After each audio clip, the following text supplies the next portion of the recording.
Haber geldi. Tamam.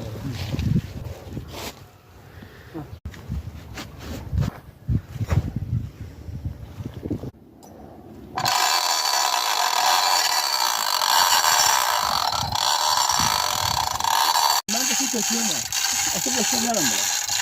Birbirine yerleşmiyor ya. Yanmıyor. Sopa var ya yanmış. Onu da yağda yanmıyor. Çok güzel güzel.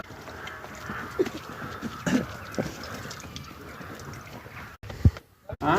Koya. Tamam. Kötü. Böyle koya bak böyle. Kesin koyduğumuz gibi böyle. Yok öyle. Tamam. Ne kadar oldu? 5 kilo. Aşağı. Sen buna bak ya. Ben seni koyup çekiyorum. Sen buna maşallah. Her şey vardı burada. Ya ben de böyle de. Gel beni görmüyor.